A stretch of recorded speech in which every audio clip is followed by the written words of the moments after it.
Today on Dead Dodge Garage, aftermarket wiring harnesses for your Mopar. Just say no.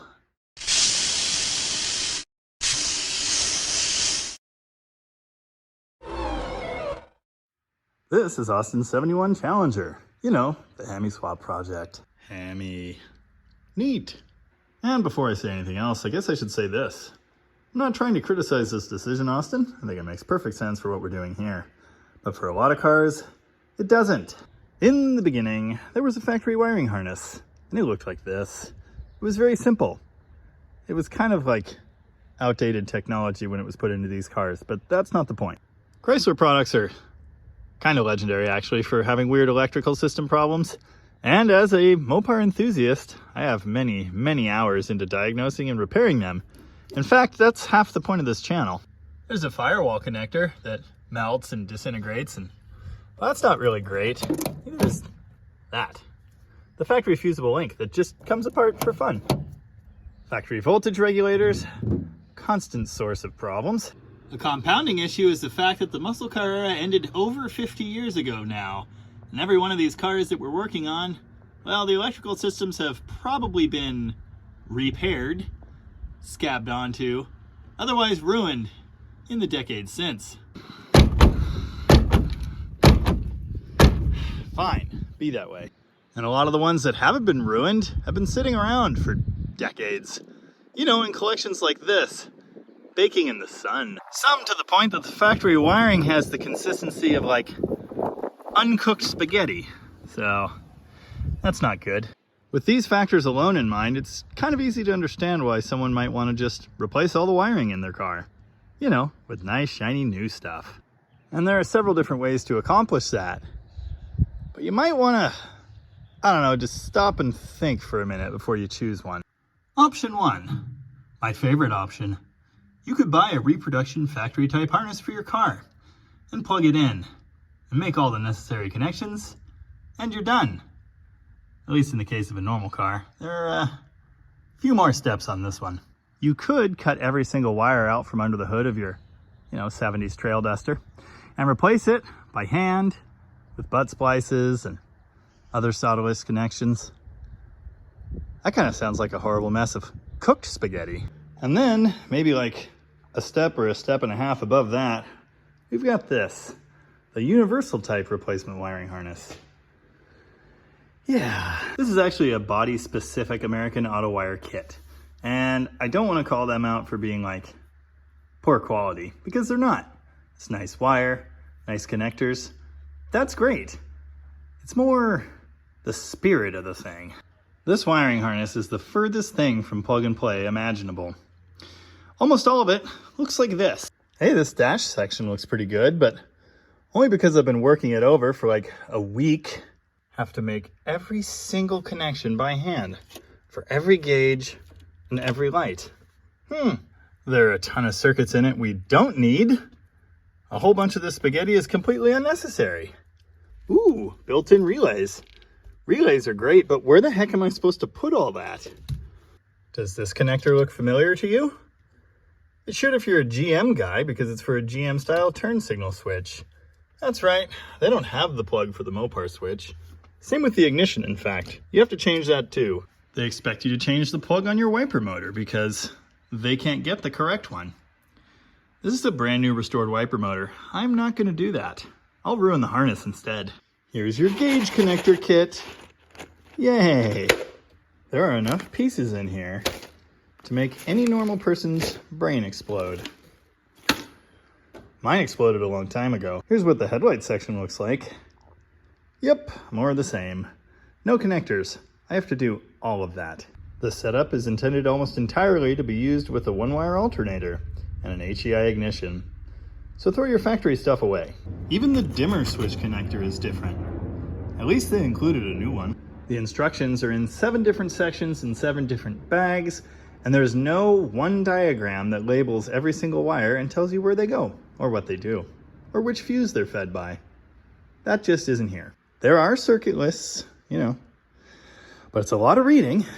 Here's a collection of the unnecessary bits of wire I've removed. Actually, there's more. Actually, there was more than this even, but I sort of repurposed some of it. One big change I made was converting what was a fog light relay, which we don't need at all, to be a fuel pump relay. The Terminator and this harness are both set up to use a direct wire to the fuel pump, and I don't like that. I want a relay. Ooh, look, a somewhat nicely wrapped taillight harness. Of course it didn't come that way. I did all of this, and there's a lot more to do, but I gotta make sure everything's in place first. Are you feeling overwhelmed yet? You probably should be. I'm not, everything's fine. Installing a universal update harness like this is a hugely daunting task. There are so many circuits. Circuits you need that aren't there. Circuits you don't need that are. Things that aren't organized quite the way you expect.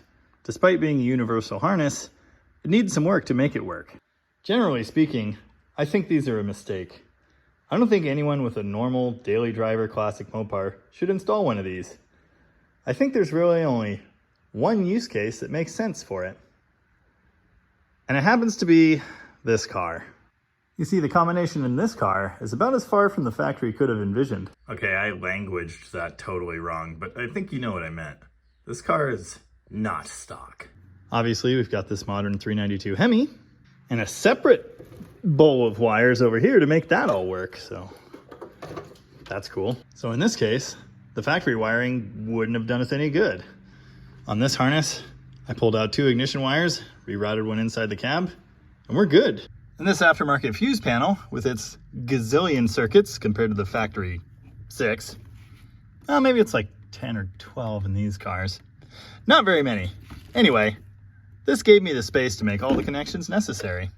And it's going to handle those loads a whole lot better than the factory setup would have. This car has an aftermarket heating and AC system from Vintage Air.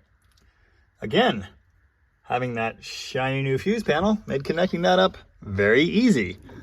I was able to eliminate the circuit breaker they included and run it straight to a 30 amp fuse on a circuit that can actually handle that load. That'll be nice. It's almost like a factory installation. Factory gauge wiring would have been just fine, but I can live with it. The controller for the Terminator and the rest of that horrible mess of wiring is going to live over here, so that works out fine. Having that new aftermarket heater setup actually makes the space we need, so those things play together nicely. This car will have dual electric fans. There actually was a control wire included in that harness for them, but I need 2 separate ones, and relays, and fuses, so I'm going to end up laying over a separate setup for that. They're going to be triggered by the Terminator system over here. The charging system on this, single wire, high amp output alternator. So that works perfectly for this harness. Makes great sense. The factory stuff wouldn't have been up to it. We've got a line lock, which previously had a wire just like punched through there. Kind of ugly. Now I'll just reuse this fog lamp circuit. Already rerouted it in the fuse panel, so we're good to go. The oil and temp sender wires are right here, for the gauges. The factory positions wouldn't have worked at all, so having this set up makes just as much sense or more. Oh, check this out. It's a custom firewall plate I made to accept the AC and heater pass-throughs, like the one included by Vintage Air, but it also has a bigger pass-through for all the Terminator wiring to go to the engine. That's a nice piece, I think. I do need to repaint it. How did I miss that whole edge? Anyway. In the back of this car, we're going to have an electric fuel pump and an LED sequential flasher system. And while we could have made that work with the factory wiring, we'll be able to do a nice, clean, sanitary job with this stuff. So in this case, this aftermarket harness does make sense, and I think it's going to work really well. But I can't stress to you how difficult it was to get to this point, how much time I have into all of this. Just eliminating and rearranging circuits alone, I've been working on this harness for at least a week. Yeah, and I've been here and done this before. I can only imagine someone who isn't the greatest with wiring. I don't think it would go well. I think this is about my 5th complete head-to-toe automobile rewired job. Yeah, I've got the hang of it, but God, there's a lot to think about, especially here, joining the circuits for these aftermarket components. All the wiring to the Terminator systems here, the AC and heating system. This is a trigger wire. I don't even remember what it's for. Got another one over here. Oh, that's for the brain box for the 6-speed. Yeah, that's got to be powered up too. That's what gives you your reverse lockout. What this actually is, more than a wiring project, is engineering. Because all of these parts need to fit and work together nicely. Things need brackets. Wires need to be routed. I'm not even done with this. This is all just hanging out here. The fuse panel. Yeah, it fits, kind of, except it barely clicks into this opening. You have to drill 2 holes and use these, like, I don't know, wood screws to attach it to the firewall. It leaves the original holes unused. They don't include anything to fill that. So that's cool. And in this car, we have an electronic throttle. And because we have an electronic throttle, we have this really nice fabricated bracket to mount it. Cool, but it doesn't clear the fuse panel. So I had to clearance the fuse panel. Nice. We got new firewall insulation, but of course the pedal didn't clear that either. So there's another 20 to 30 minutes of trimming and test fitting and yeah. This is actually all a test fit still. I have to remove all of this and insulate and soundproof the rest of the cowl on the firewall, which is going to be great. It's so quiet in this car already. It's only going to get better. But again, engineering. I need to mount these relays somewhere, probably here. And then there's an AC control relay that'll also get mounted here. But this is all going to be sound deadened. So how do I do that? How do I make all of these things fit together nicely? How do I make sure nothing rattles in this setup? I should say, this gauge setup is actually designed specifically to be universal. You can use it with any aftermarket gauges. They even include stuff to make a digital speedometer work, which is cool. We don't need any of that. So I've pared this down and trimmed it as much as possible, and I still have this humongous ball of wiring that's gonna have to live up in the dash somewhere. That's great. My point, if I have one, this is a lot of work. Like a lot of work. And I don't recommend it. Unless you really, really need the flexibility and extra strength this aftermarket setup offers. If you're gonna do something crazy like a Hellcat swap, okay. I've done Magnum conversions in classic Mopars, and it's really easy to add like 3 relays and 5 fuses and leave the rest of the original stuff alone. I'd try to do that if at all possible. And if you just want your classic Mopar to work the way it was intended, you know, with factory parts and what have you, grab one of these M&H reproduction harnesses. They're not a sponsor or anything, but they're really good quality. I've installed many of them, and I like them a lot.